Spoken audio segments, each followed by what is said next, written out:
Hello, il y a tellement à dire, il y a beaucoup à dire aussi. Je me permets de continuer dans une deuxième vidéo, de partager mon point de vue, ma réflexion à la suite de la vidéo de la consoeur Sonia que je salue à nouveau. Une vidéo très intéressante qui m'amène vraiment à partager cette réflexion avec la communauté, à savoir la thématique des mères célibataires qui se retrouvent sortant d'un foyer avec plusieurs enfants et qui constatent la réalité du dating quand on est une femme de ce profil-là.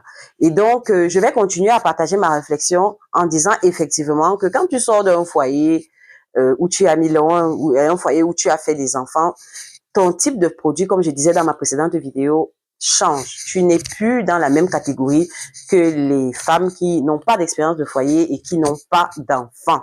Tu n'es plus dans la même catégorie et ça fait donc que le public cible, le marché cible aussi n'est pas le même.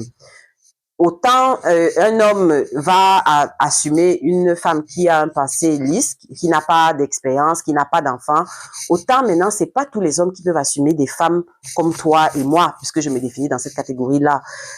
Il faut des hommes qui aient une certaine trempe, une certaine carrure. Il faut des hommes, voilà, entre guillemets, des hommes qui sont aussi à un certain niveau, parce que il faut pas se le cacher, tu pèses. Et comme je disais, je sais pas si je l'ai dit dans la présente vidéo, mais les hommes, en fait, dans leur tête, ils sortent la calculatrice et ils multiplient le SMIC avec le nombre d'enfants que tu as. Et ils se disent que, ah, mais celle-là, c'est la charge de quelqu'un d'autre que je vais venir porter. Moi, je n'en veux pas. Vous voyez un peu. Mais déjà, le dire, ça vous montre déjà je peux dire quoi, le type de personnage que vous avez en face de vous.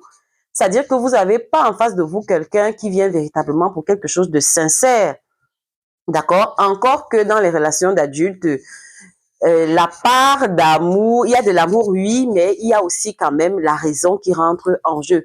Donc, je partage cela, en fait, pour amener aussi à comprendre pourquoi ces hommes-là pensent comme ça, parce qu'ils se disent que ils vont porter une charge qui ne leur appartient pas, à savoir les enfants d'autres hommes, vous voyez. Et donc, je ne sais pas si véritablement, pour une femme de ce profil-là, ce serait intéressant de se mettre avec ce genre d'homme. Parce qu'en réalité, ce genre d'homme n'apporte rien à ta vie. Si tu sors d'un foyer où tu as eu des enfants, ça veut dire que il y a eu un ensemble d'événements dans ce foyer-là qui ne t'arrangeaient pas. Et ça veut donc dire que dans ta posture de mère, de nouvelle mère célibataire, en fait, il y a des choses que tu recherches. Il y a des choses que tu recherches. Pour qu'un homme entre dans ta vie, il faudra au moins, qu'il maintienne tes acquis, c'est-à-dire que qu'il préserve ce que tu as bataillé pour obtenir en sortant de ce foyer toxique, qui ne diminue pas ta qualité de vie, au moins qu'il la préserve, d'accord? Et puis deuxièmement, à l'idéal, qu'il apporte quelque chose, qui ait une valeur ajoutée à ta vie.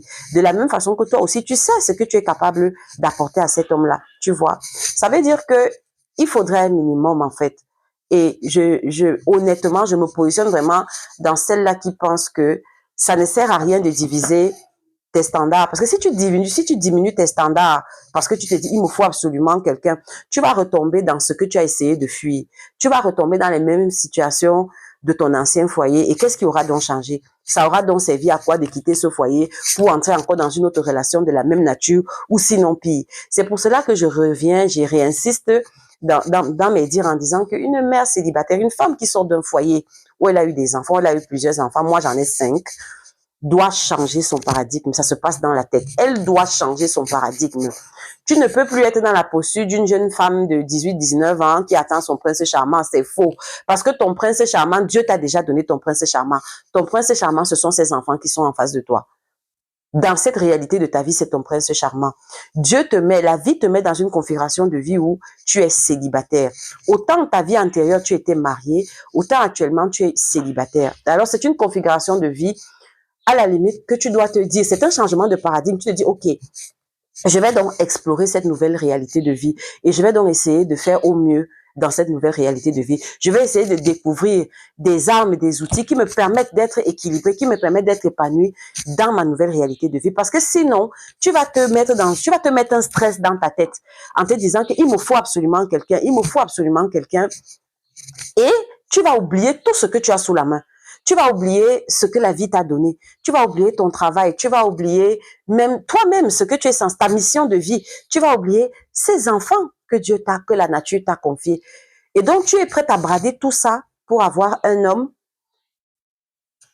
Non, je ne pense pas. Je suis de celles qui pensent que l'homme qui viendra dans ta vie, en fait, viendra, en fait, comme la cerise sur un gâteau qui est déjà établi. Viendra comme ton partenaire de vie. Je dis bien partenaire de vie, pas comme celui qui va venir écraser tout ce que tu as et chasser ça. Non, c'est ce que la vie t'a donné. Il faudrait donc un homme qui soit suffisamment grand dans sa tête pour être OK avec le fait que tu as eu une vie avant et que de cette vie-là, tu as eu des enfants qui sont au nombre de 3, de 4, de 5, de 6, de 7 et qui soient OK avec. Et je serais tentée de te dire une chose. Le fait d'avoir donné la vie n'est pas un handicap. C'est un handicap pour les hommes qui ne peuvent pas te porter. Mais pour les connaisseurs, c'est plutôt un atout parce que ils savent que tu es une matrice. D'accord?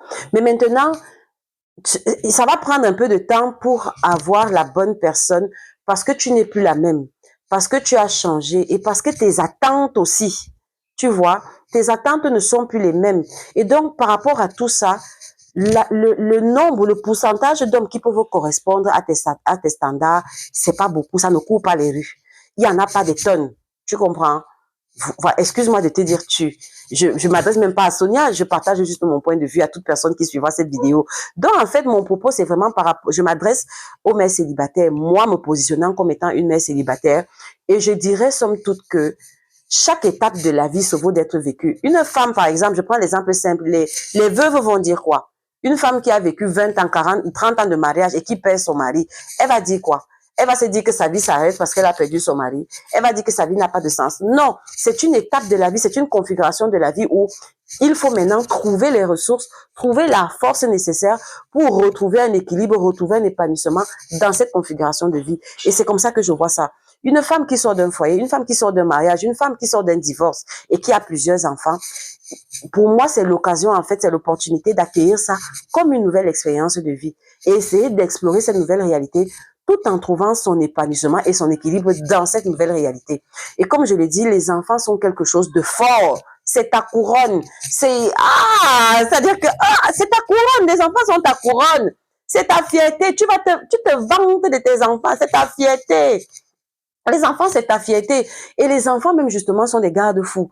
Les enfants te permettent de garder le cap. Comme je disais dans ma précédente vidéo, quand tu as tes enfants, tu sais déjà que, tu imagines déjà le regard de tes enfants. Quand tu vas amener cet individu, ça sera quoi? Ça va ressembler à quoi? Ton image va ressembler à quoi? Ça t'amène toi-même à être sélective parce que tu as des enfants. Donc, le fait d'avoir des enfants t'amène à trier le type de partenaire avec lequel tu te mets. Tu peux pas te mettre avec le premier venu parce que tu as des enfants. Donc, il faut que cette personne, cet homme qui veut entrer dans ta vie, match au moins certains critères, ne serait-ce qu'en termes de sécurité. Tu dois pouvoir être rassuré que cet homme-là, par exemple, ne sera pas un danger pour tes enfants. Par exemple, si tu as des filles, tu ne peux pas te mettre avec le premier venu parce que celui-là va venir et s'il se met à faire des attouchements à tes filles, comme on voit les histoires partout sur la toile. Non. Il faut donc, tu es obligé d'avoir des standards, ne serait-ce que par rapport aux enfants que Dieu t'a confiés. Tes standards te permettent au moins de protéger les enfants que Dieu t'a donnés. Il faudrait pas que ce soit quelqu'un avec lequel tes enfants vont te sentir en sécurité. Il faudrait pas que ce soit quelqu'un de violent, qu'ils se mettent à te malmener ou bien qu'ils m'amènent tes enfants. Tu te dois d'avoir des standards. Et donc, oui, tu dois assouplir cette partie de toi qui veut justement faire une fixation sur le fait d'avoir un partenaire. Non, Dieu nous a créés complets. Il y a un temps pour toute chose dans la vie. Si c'est le temps où Dieu a prévu que tu sois célibataire, vis ce temps pleinement, mais surtout, enjoy, demande à Dieu la ressource, en fait, de profiter au maximum de cette période de ta vie. Et je serais tentée de te dire une chose. Le désespoir, je me parle à moi-même et je parle aux personnes qui me suivent. Le désespoir n'attire que le désespoir. Mais par contre, l'équilibre attire l'équilibre. L'harmonie attire l'harmonie. Tu as donné la vie, donc tu peux aussi créer l'harmonie dans ta configuration de vie sans partenaire qui attirera donc le partenaire qui maintiendra cette harmonie. Du moins, voilà la réflexion que je voulais partager sur cette thématique.